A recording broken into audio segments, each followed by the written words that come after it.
নমস্কার, আমি দীপান্বিতা আবারও একটি রেসিপি নিয়ে হাজির হলাম আপনাদের কাছে। আজকের রেসিপি চিকেন মহারানি। এটি বানানোর জন্য প্রথমে আমি 1 কিলো চিকেনকে ম্যারিনেশন করব বলে ভালোভাবে ধুয়ে বেছে নিলাম। তাতে দিলাম 1/2 কাপ টক দই, 1 tablespoon ginger garlic paste অর্থাৎ আদা রসুন বাটা, স্বাদ অনুসারে নুন এবং 2 টেবিল স্পুন পাতিলেবুর রস। এগুলিকে দিয়ে ভালোভাবে মেখে তাকে ম্যারিনেট হবার জন্য রেখে দিলাম। 1 ঘন্টার জন্য একটা ঢাকনাও লাগিয়ে দিয়েছিলাম। এরপর চলে এলাম গ্যাসের কাছে। গ্যাসের উপর একটি কড়া বসিয়ে দিলাম। এই সময় কিন্তু আগুনটি আমি জ্বালিনি। তাতে 1 টিস্পুন মৌরি, 1 টেবিল স্পুন গোটা জিরে, 1 টেবিল স্পুন গোটা ধনে, 2 ইঞ্চি ডালচিনি একখানা, 2টো লাল শুকনো লঙ্কা, ওই 2-3টে ছোটো এলাচ এবং 3-4টে লবঙ্গ দিয়ে ভালোভাবে, এবার গ্যাসের আগুনটাকে এই সময় কিন্তু জ্বালবেন, আগে জ্বালবেন না।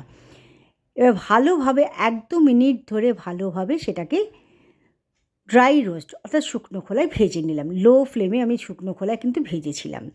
যখন এই দানাগুলো অর্থাৎ যে গোটা জিরে, গোটা মৌরি এগুলো ছিল, সেগুলো যখন চড়বড় করতে শুরু করলো, তখন তাকে তুলে নিয়ে একটা প্লেটে ঢেলে দিয়ে ঠান্ডা করতে দিলাম। ঠান্ডা হয়ে যাবার পর মিক্সিং গ্রাইন্ডারে সেটাকে ভালোভাবে পিষে নিলাম, দিয়ে মশলাটা তৈরি করলাম।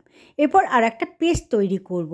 তার জন্য এই 8-10টা কাজু, 5-6খানা আলমন্ড অর্থাৎ কাঠবাদাম এবং 8-10 খানা রসুনের কোয়া, 2-3টে কাঁচা লঙ্কা এবং 2টো বড় সাইজের পেঁয়াজকে রাফলি চপ করে মোটা মোটা করে কেটে তারপরে 2-3 টেবিল স্পুন জল দিয়ে ভালোভাবে বেটে নিলাম।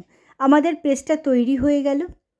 এরপর আবার কড়াটিকে আগুনে বসিয়ে তাতে দিলাম 2 থেকে 3 টেবিল স্পুন মাস্টার্ড অয়েল অর্থাৎ সর্ষের তেল। এরপর 1 টেবিল স্পুন তাতে ঘিও যোগ করে দিলাম। এবার যে পেঁয়াজের পেস্টটা তৈরি করে রেখেছিলাম, সেই পেস্টটাকে দিয়ে মিক্সিং জারটা ধুয়ে আমি 2-3 টেবিল স্পুনের মতন জলও দিয়েছিলাম। দিয়ে 2-3 মিনিট ধরে ভালো করে লো ফ্লেমে কষাতে থাকলাম। ভালোভাবে কষানো হয়ে যাবার পর 2-3 মিনিট বাদে দেখবেন তেলটা ছেড়ে গেছে। তেলটা যেই ছেড়ে যাবে তখন ম্যারিনেট করে রাখা, যে 1 ঘন্টা ম্যারিনেট করে রেখেছিলাম চিকেনকে, সেই ম্যারিনেট করে রাখা চিকেনটা এবং তার সঙ্গে তার গ্রেভিটাকেও দিয়ে দেবেন। দিয়ে ভালোভাবে সেটাকে 8 থেকে 10 মিনিট ধরে কষাতে থাকবেন।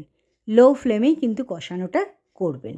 ভালোভাবে 8-10 মিনিট কষানো হয়ে গেলে যে ভাজা মশলা, শুকনো খোলায় ভাজা মশলাটি তৈরি করে রেখেছিলাম, সে মশলাটি পুরো দিয়ে আরও 2-3 মিনিট ধরে লো ফ্লেমে ভালোভাবে কষিয়ে নিয়েছিলাম। এরপর 1 tablespoon red chilli powder, আমি এখানে কাশ্মীরি লাল লঙ্কাটি ব্যবহার করেছি, সেটি দিয়ে গ্রেভির সঙ্গে ভালোভাবে মিশিয়ে 8-10 মিনিটের জন্য একটা ঢাকনা লাগিয়ে দিলাম। লো ফ্লেমেই কিন্তু আমি রেখেছিলাম। 8-10 মিনিট বাদে ঢাকনাটি খুলে নিয়ে 1 কাপ দুধ, এখানে চা খাবার কাপগুলি যেটা হয় সেই কাপের মাপেই আমি দুধটা দিয়েছি, সেই দুধটা দিয়ে তারপরে ভালোভাবে সেটাকে মিশিয়ে নিলাম গ্রেভির সঙ্গে। আবারও 8-10 মিনিটের জন্য ঢাকনাটাকে লাগিয়ে দিলাম। 8-10 মিনিট বাদে ঢাকনাটিকে খুলে নিয়ে একটু নাড়াচাড়া করে মিশিয়ে নিলাম গ্রেভির সঙ্গে, চিকেনটা দেখে নিলাম সেদ্ধ হয়েছে কি না। তারপর 2-3 মিনিট ফুটতে দিলাম।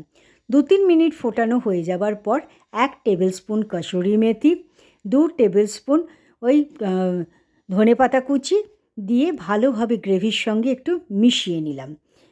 তারপর তাতে দিলাম কিছু বাদামের টুকরো, যাতে মুখে পড়লে খেতে ভাল লাগে।